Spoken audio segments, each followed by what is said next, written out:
Allahumma lana futuhal arifin wa fikna taufiqas salihin wa habna ma wahabtahu li awliyaikal muqarrabin wa ja'alna minhum wa bihim wa ma'ahum amin amin ya rabbal alamin.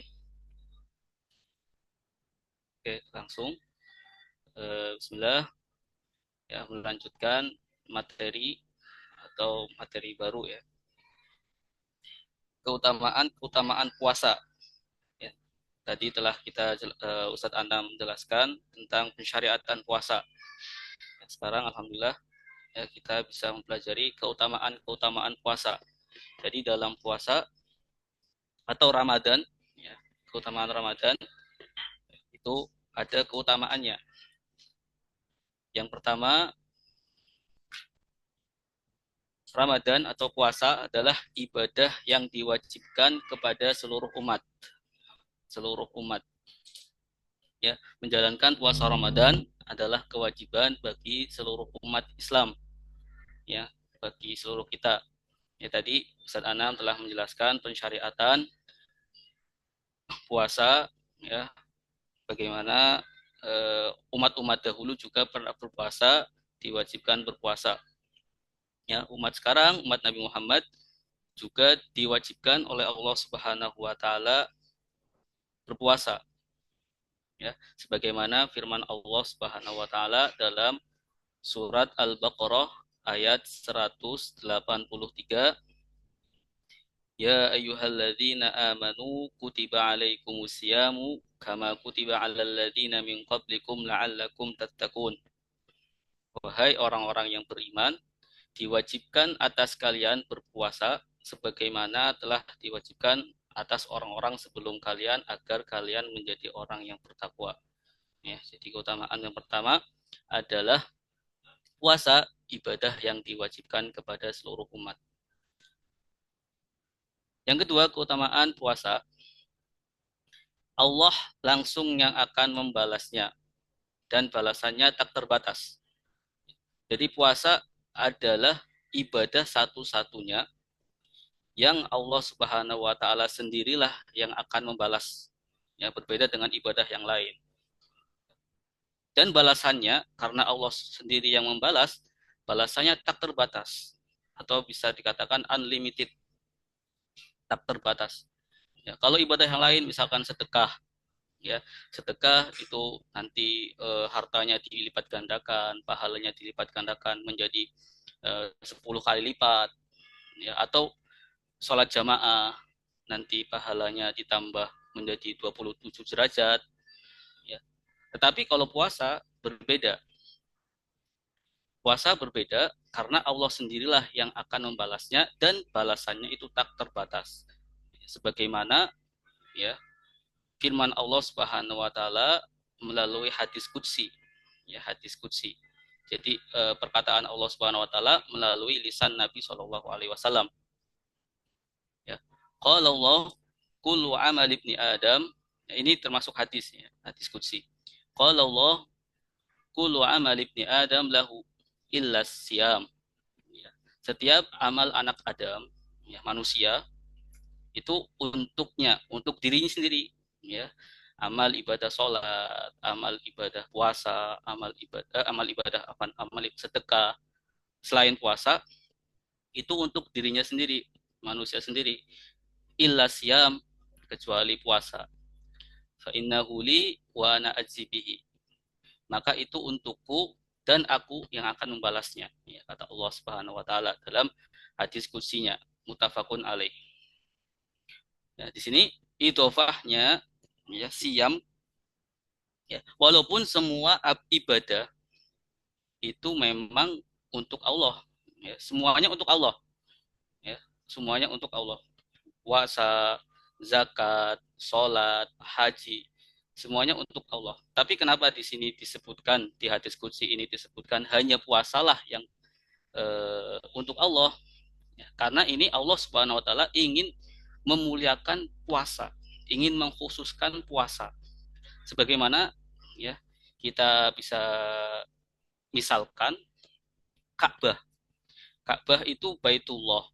Allah ingin memuliakan Ka'bah dengan nama Baitullah atau rumah Allah. Walaupun seluruh dunia itu memang milik Allah, tapi kenapa hanya Baitullah itu untuk Ka'bah? Ya karena ingin memuliakan Ka'bah. Ya, itu juga puasa ya sama. Puasa walaupun seluruh amal ibadah manusia itu untuk Allah, tetapi di dalam hadis ini hanya puasalah yang ya untuk Allah. Seluruh amal ibadah untuk kembalinya ke hambanya nanti di akhirat mendapatkan pahala. Tapi puasa untuk Allah dan Allah lah yang akan membalas balasan yang tak terbatas. Oke, selanjutnya Bapak Ibu,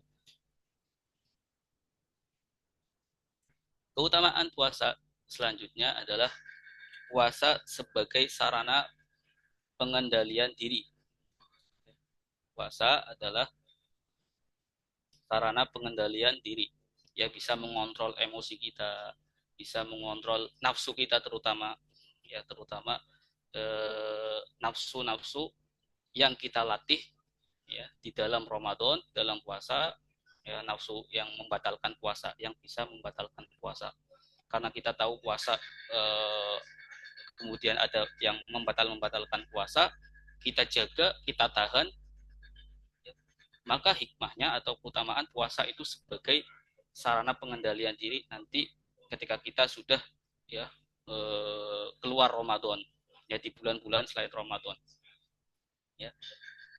Begitupun juga ya puasa itu sangat bermanfaat terutama untuk para yang belum menikah ya, yang belum menikah.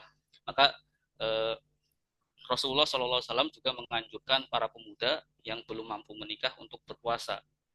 Ya, jadi solusi bagi orang yang belum menikah ya bukan solusi sholat, bukan solusi ibadah-ibadah yang lain, ya, tetapi kalau belum mampu menikah, kalau udah mampu menikah maka menikahlah. Tapi kalau belum mampu maka berpuasalah. Sebagaimana hadis Rasul, ya ma'syarus syabab, wahai para pemuda, madis tato'a minkumul ba'ah, ya, barang siapa di antara kalian yang mampu menikah, ya fal yatazawwaj, maka menikahlah. Ya, fa innahu ahudtu lil basar wa ahsanu lil fars. Karena menikah lebih dapat menahan pandangan dan lebih memelihara kemaluan. Wa man lam yastati. Nah, di sini syahidnya. Wa man lam yastati fa alaihi bisaumi fa innahu lahu ja. Dan barang siapa yang tidak mampu ya, mampu menikah, ya, fa alaihi bisaumi, maka hendaklah ia berpuasa. Ya, fa innahu lahu ja. Karena puasa dapat mengontrol syahwat. Itu hadis riwayat Bukhari dan Muslim. Ya, mutafakun. Imam Ghazali yang terkenal dengan kitabnya Ihya Ulumuddin menjelaskan bahwa kenyang dengan makan adalah pintu besar setan untuk mempermainkan nafsu manusia. Jadi ketika manusia itu kenyang, ya, nafsunya itu dipermainkan oleh syaitan, ya, dipermalukan oleh syaitan yang mempermainkan, ya, otaknya tidak mau untuk berpikir, ya ketika kenyang, idam tala atal maidah, ya, namatil fikroh. Nah, jika perut itu penuh dengan makanan, maka ya pikiran itu akan terhenti, ya. Kemudian anggota tubuh juga akan menjadi malas untuk beribadah, ya. Setan itu juga karena kita ketahui setan itu berjalan dalam aliran darah keturunan Adam, ya, dalam aliran darah manusia, ya, maka persempitkanlah ruang geraknya dengan cara apa? Dengan cara menahan lapar atau puasa. Ya. Kemudian selanjutnya puasa adalah perisai dari api neraka atau dalam bahasa Arabnya junnah, perisai. Ya, sebagaimana sabda Rasul Shallallahu Alaihi Wasallam, wasiyamu junnatun. Ya, puasa adalah perisai ya, dari api neraka. Wa idza kana yaumu saumi ahadikum fala yarfus wala yashab fa in syabahu ahadun aw qatalahu fa in sabbahu ahadun aw qatalahu falyakul inni mru'un shaim. Ya, yang artinya puasa adalah perisai. Jika salah seorang dari kalian ya, sedang berpuasa, janganlah berkata keji dan berteriak-teriak. Jika ada orang yang mencercanya, yang mencerca kita atau memeranginya, maka ucapkanlah aku sedang berpuasa. Ya. Kalau ada orang yang membuat kita jengkel, atau ada orang yang membuat kita marah, ya, orang yang sedang puasa biasanya lebih terlatih atau lebih terlatih untuk mengontrol emosinya, ya, sebagai perisai dari kemarahannya. Begitupun puasa perisai untuk hamba dari api neraka. Kemudian selanjutnya, ya, Bapak Ibu rahimahullah yang dimuliakan oleh Allah Subhanahu wa taala, selanjutnya adalah hikmah puasa. Hikmah puasa Ramadan. Yang pertama, ya, kita lihat di sini, meningkatkan ketakwaan kepada Allah Subhanahu wa taala. Ya, sebagaimana firman Allah tadi, ya ayyuhalladzina amanu kutiba alaikumusyamu kama kutiba alal ladzina min qablikum la'allakum tattaqun. Ya, tujuan puasa atau hikmah puasa adalah meningkatkan ketakwaan ya kita kepada Allah Subhanahu wa taala. Kemudian, ya, yang kedua, hikmah puasa Ramadan adalah melatih disiplin waktu, ya, terutama di bulan Ramadan, ya, yang kita disuruh biasanya sahur, bangun malam, sahur, kemudian kita setelah sahur sholat malam, kemudian kita diajarkan setelah sholat malam, kemudian sholat subuh, kemudian berzikir, ya, membaca Al-Quran, ya. Semuanya itu bisa membuat waktu kita disiplin, ya, puasa, ya, kemudian malam hari ada sholat taraweh, ya, ibadah-ibadah kita ya jadi semakin teratur, ya, makanan kita juga semakin teratur, ya, jadwal makan kita teratur, ya, jadwal sholat ibadah kita teratur, ya, sehingga ya kita terhindar dari membuang-buang waktu karena sudah terjadwal. Dalam puasa itu jadwal yang sangat baik sekali. Malam kita untuk beribadah, ya, siang puasa. Kemudian yang ketiga, hikmah hikmah puasa Ramadan adalah mengajarkan arti hidup hemat, ya, arti hidup hemat. Kemudian selanjutnya mengajarkan kepedulian terhadap orang yang lemah, orang miskin terutama, ya.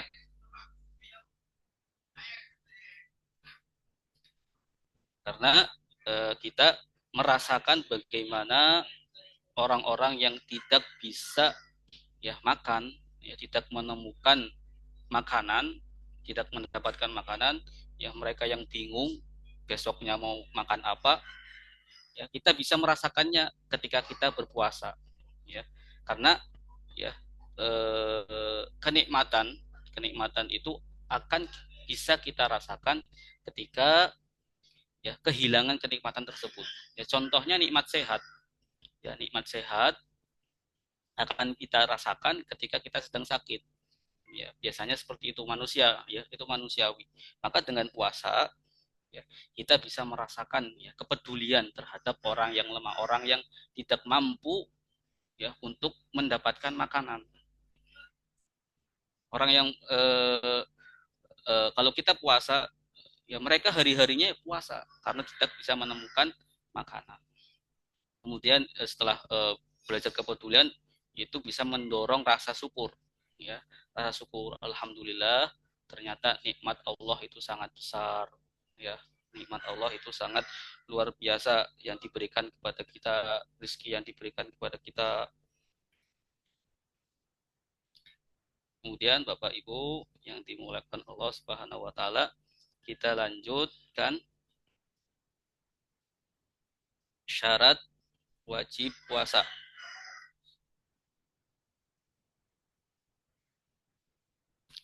Syarat wajib puasa dan syarat sah puasa. Ya, syarat wajib itu adalah syarat, ya, yang kalau tidak dipenuhi syarat tersebut, maka puasa itu tidak wajib bagi orang tersebut. Ya, sementara syarat sah itu jika orang tersebut tidak memenuhi syarat sah puasa, maka puasanya tidak sah. Seperti itu bedanya. Langsung ke syaratnya. Syarat wajib puasa artinya orang yang tidak memenuhi syarat, ya, ini tidak wajib puasa. Yang pertama adalah Islam. Ya, orang Islam wajib puasa. Nah, tetapi bagaimana orang kafir? Maka orang kafir di sini tidak wajib puasa. Orang murtad, ya, orang kafir itu orang selain Islam, maka mereka tidak wajib puasa. Ya. Kemudian balih, ya. Balih, balih, ya, kita tahu balih itu kalau laki-laki ya sudah ihtilam, ya, atau sudah usia 15 tahun. Kalau perempuan sudah haid, itu seperti itu. Itu balih. Jadi syarat wajib puasa yang selanjutnya adalah balih.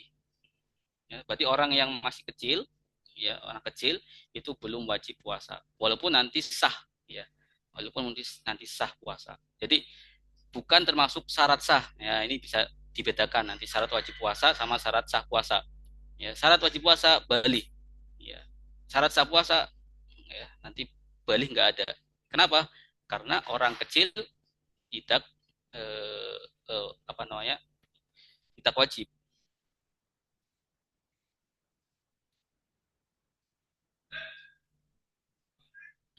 Kemudian berakal sehat, ya, berakal sehat.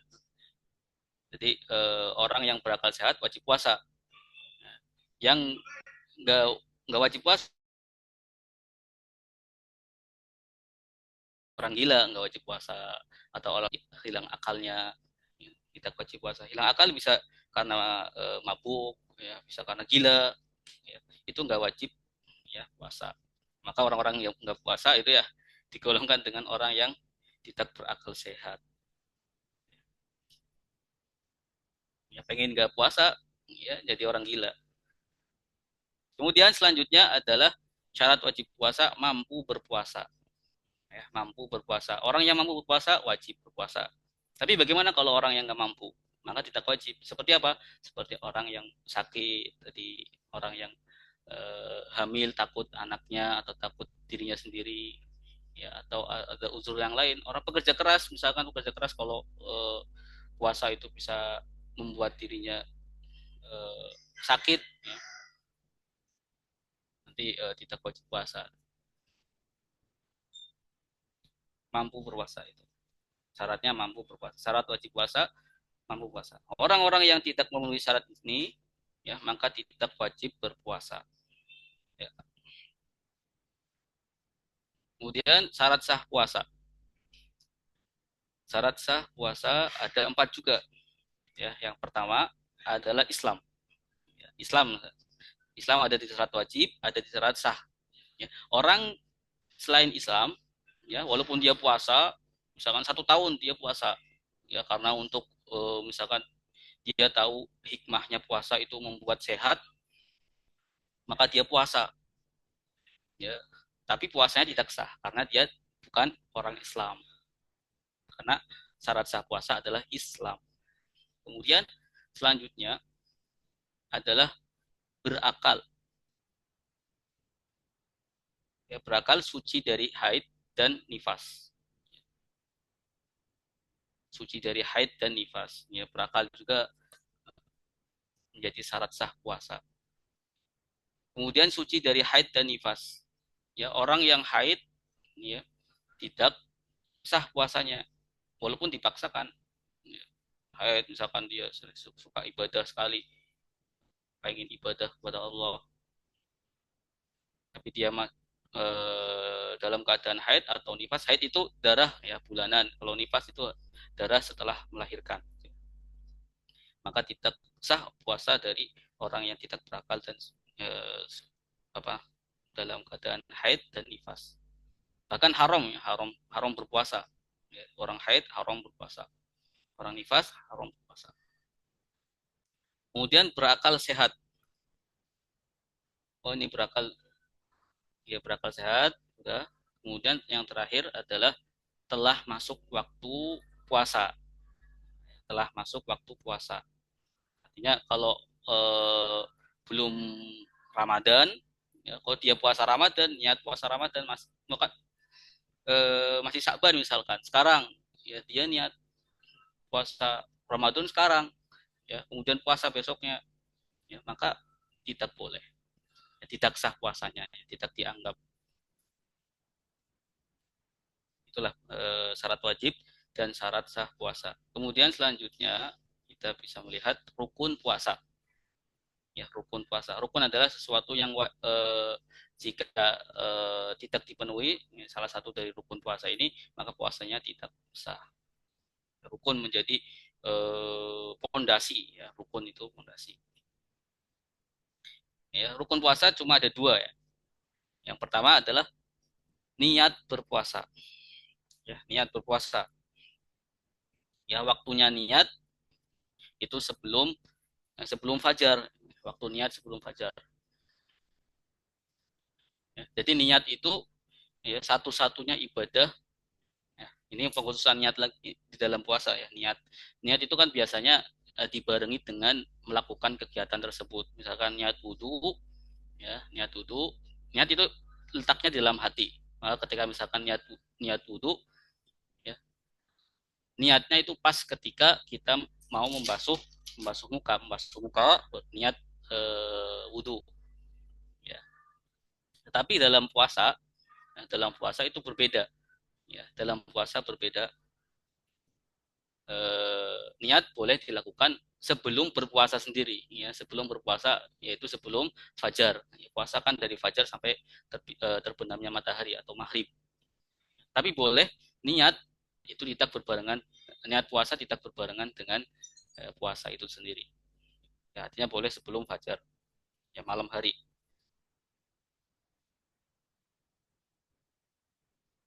Kemudian yang wajib dihadirkan di dalam niat ini penting sekali, menjadi pentingnya karena banyak yang tidak tahu bagaimana harus niat ya misalkan ya.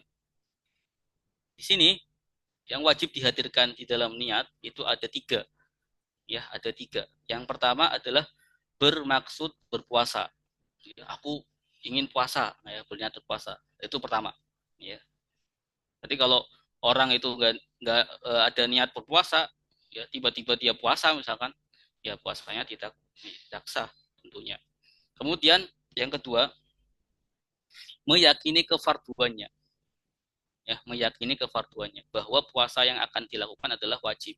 Ya ketika itu ini khusus untuk puasa yang wajib ya, seperti puasa Ramadan. Ya, meyakini kefarduannya. Kalau orang puasa udah berniat puasa tapi menganggap puasa Ramadan itu tidak wajib, ya, maka puasanya tidak sah karena tidak memenuhi rukun puasa ini. Kemudian selanjutnya, ya niat berpuasa yang wajib dihadirkan adalah menentukan jenis puasanya.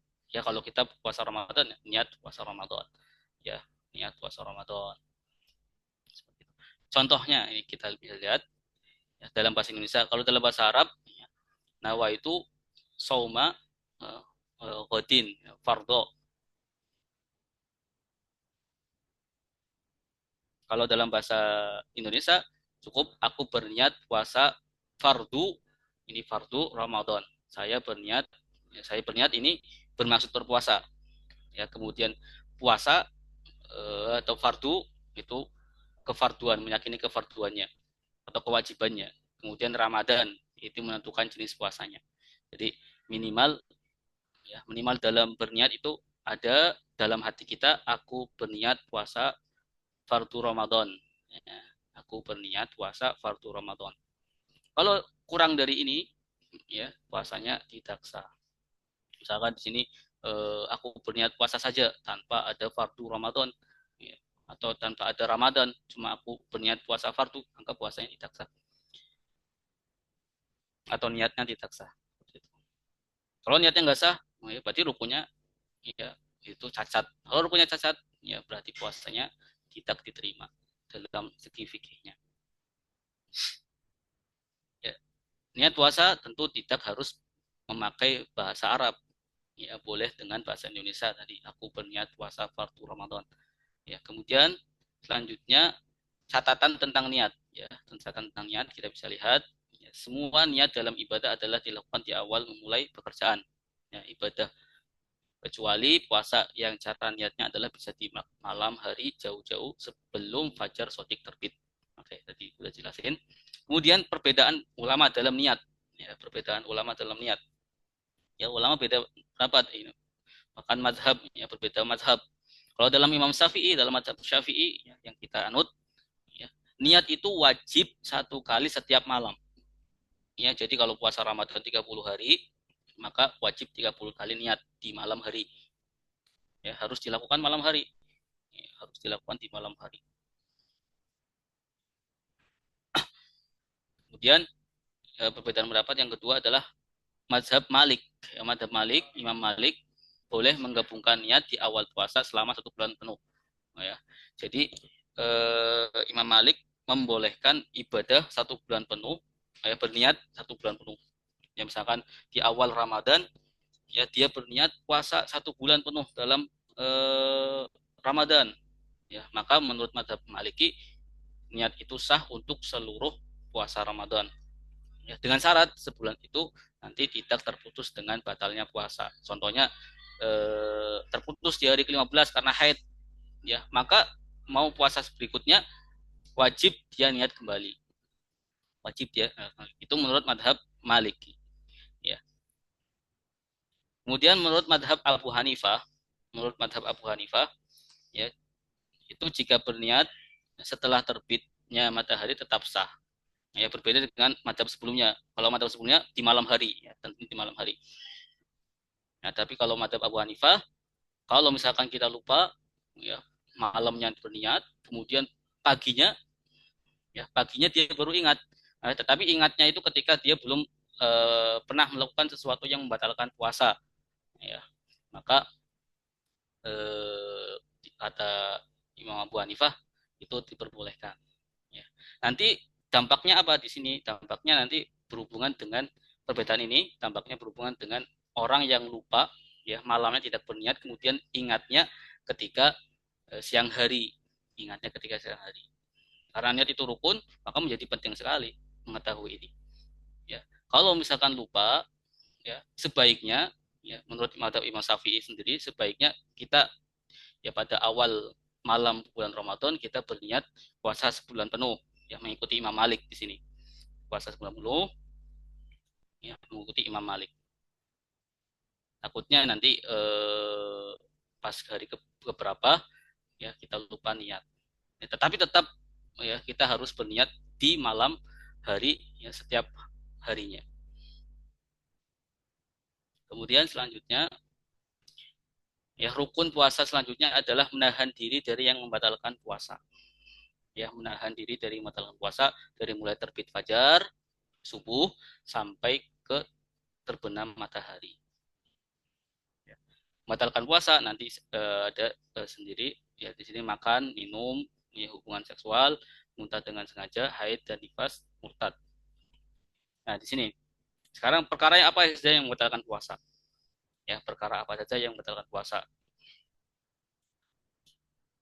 Yang pertama, ya, yang pertama memasukkan sesuatu ke dalam salah satu 5 lubang. Memasukkan sesuatu ke dalam salah satu 5 lubang. Ya, lubang apa aja di sini?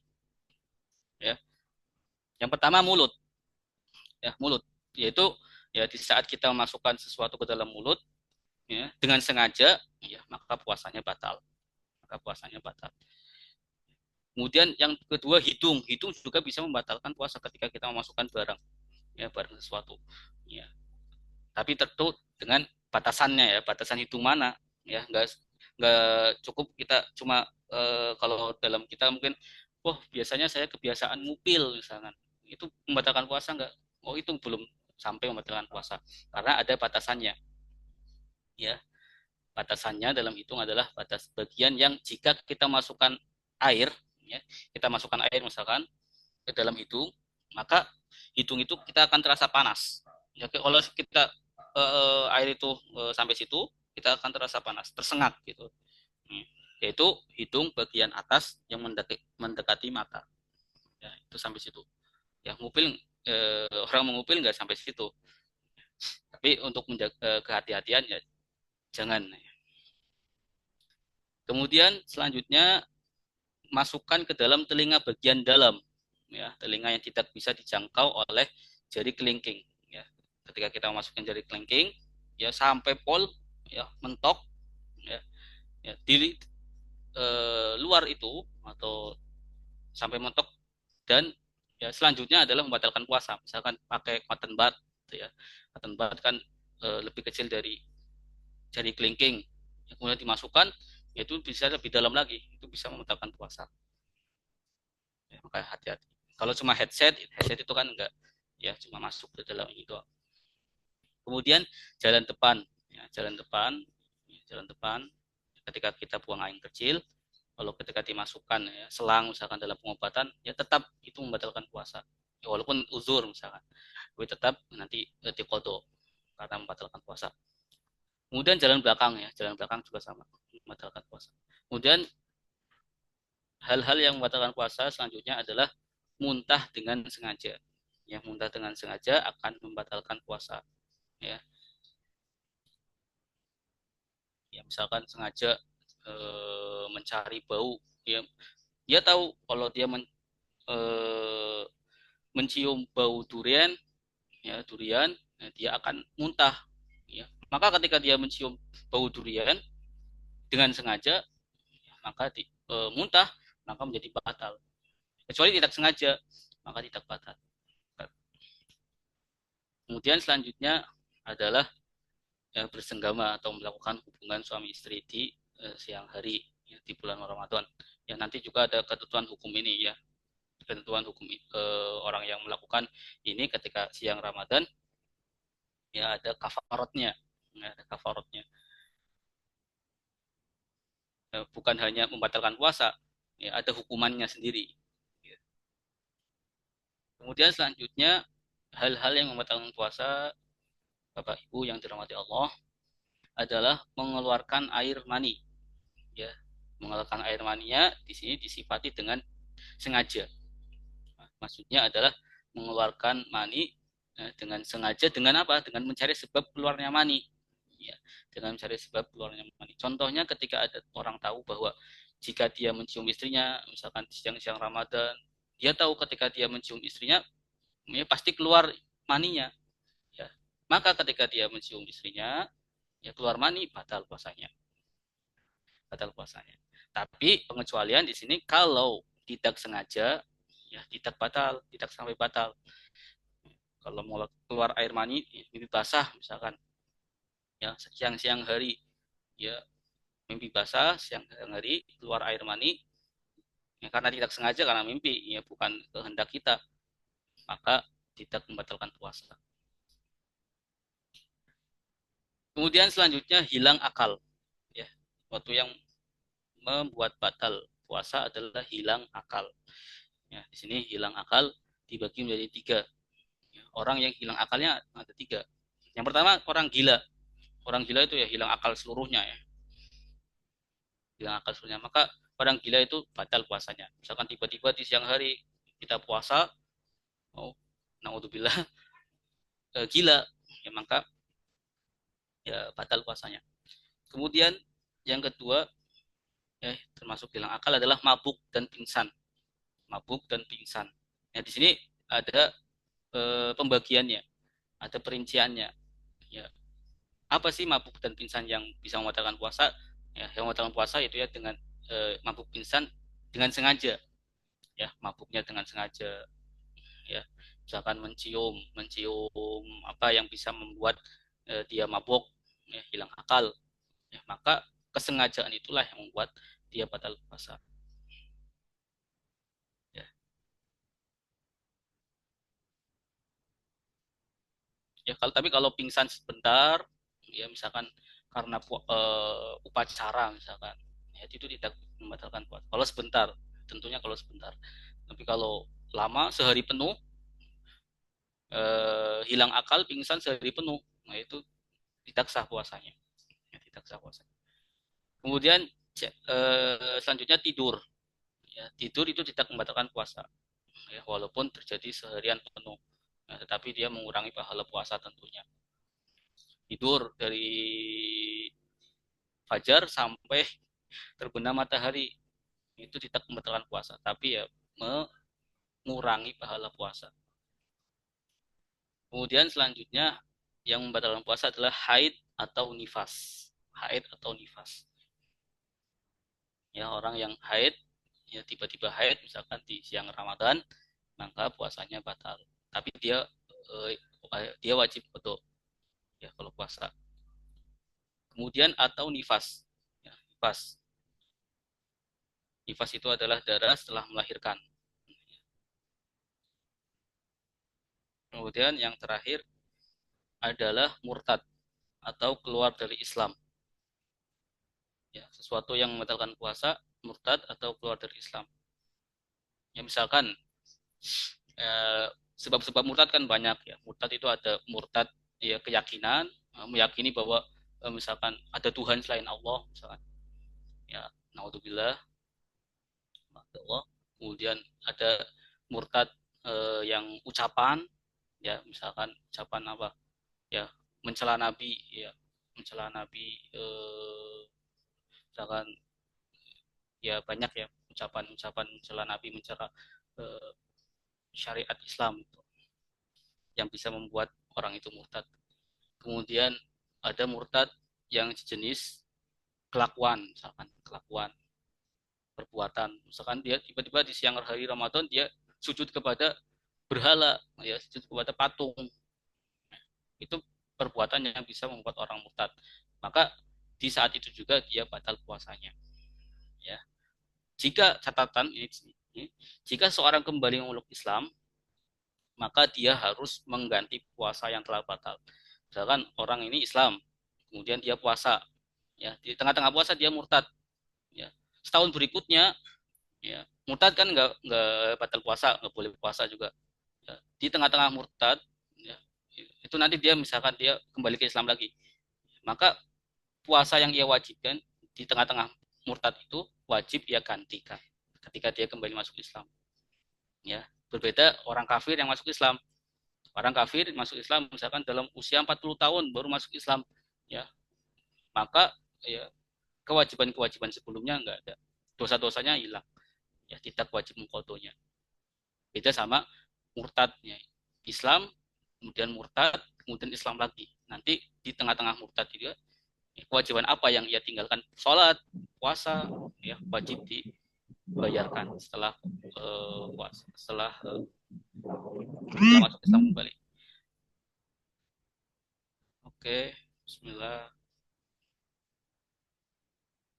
Sudah selesai ya. Alhamdulillah. Oke ya, sudah selesai. Bismillah. Mungkin sampai sini aja. Kalau ada pertanyaan, sekarang udah jam 17.57.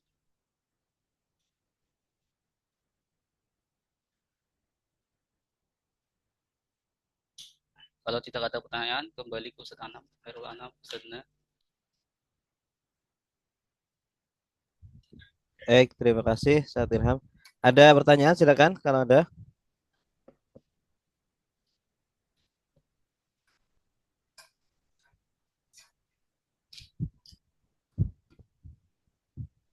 Baik, kalau tidak ada, alhamdulillah.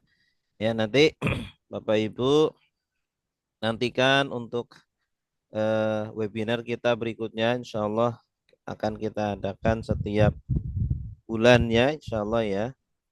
Semoga kita diberikan kesehatan, diberikan panjang umur, diberikan ilmu yang bermanfaat fiddin wa Amin. dunya wal akhirah. Amin. Amin, amin, amin. Alamin.